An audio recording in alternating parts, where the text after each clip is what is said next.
Some new developments out of Ukraine this morning, where officials say the counteroffensive in Luhansk is progressing. Ukrainian forces now controlling a key highway in that region, bombarding the important Russian supply route, leaving it unusable.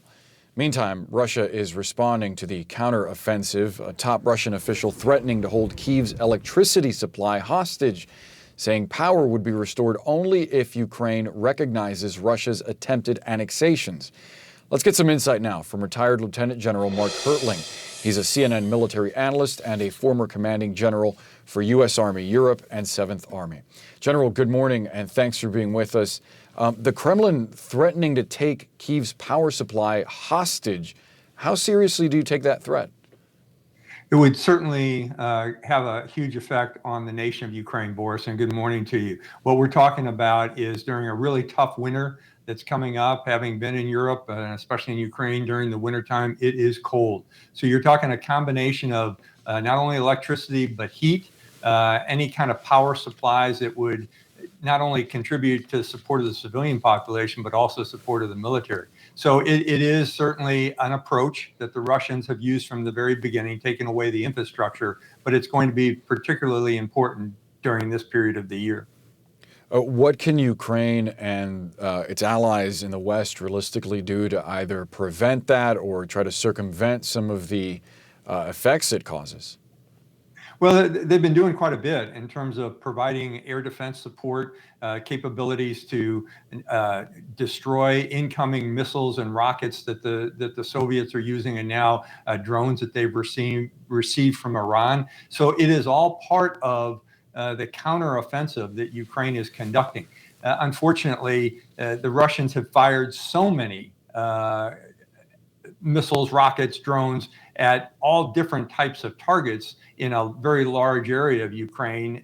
There's no pinpointed target, so Ukraine has to defend everywhere. And that's virtually impossible. Even though they've been very successful in knocking down the vast majority of incoming rounds, they haven't been able to knock down all of them. And those are the ones that unfortunately affect the power stations. While the counteroffensive is making progress in some parts of eastern Ukraine, they've hit snags in other parts with these new Russian conscripts, as well as just muddy conditions. As you noted, we're starting to get into winter or closer to winter, and the landscape is difficult for movement. What do you make of the new developments in that part of Ukraine? Yeah, it's interesting, Boris. I was just having a conversation with a colleague about that. Those who draw big circles and arrows on maps forget that those arrows sometimes have to go through swamps and lands that are bogged down and places where there's no roads and forests. So it's a whole lot easier to draw those arrows than it is to actually maneuver in those locations. But Ukraine has done a very good job. Yes, Russia is basically stacking their defenses with new mobilized recruits.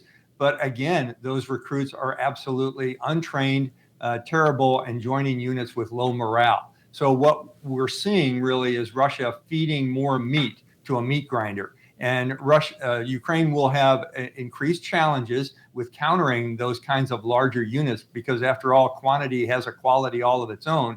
But I think because of the capability of the Ukraine's army, they will eventually wind those down.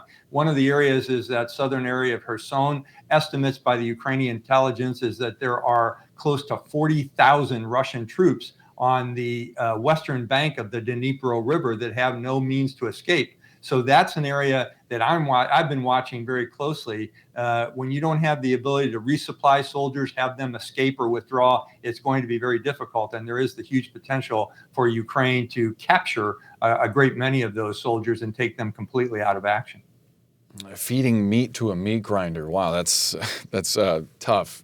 Notably, there have been indications from both Republicans and Democrats in Congress that there are doubts about maintaining the level of support for Ukraine that we've seen thus far. Are you concerned with what support for Ukraine might look like after the midterm elections, going into a new Congress next year? Yeah, I am, Boris. I'm concerned about the narrative that some are presenting in terms of this case. What you're talking about is a nation that's fighting for its sovereignty and for its independence. The West has supported Ukraine very well so far. They're increasing, the president just gave another package of $725 million to Ukraine just in the last few days. What we're talking about is the potential for the United States and NATO, truthfully, to be affected by inflationary prices based on what's been happening in Ukraine, but also kind of an overwhelming information flow that we see sometimes, and the public gets tired of it, and there's a fatigue. But we have to remember the Ukrainian citizens are fighting for their freedom, for their sovereignty.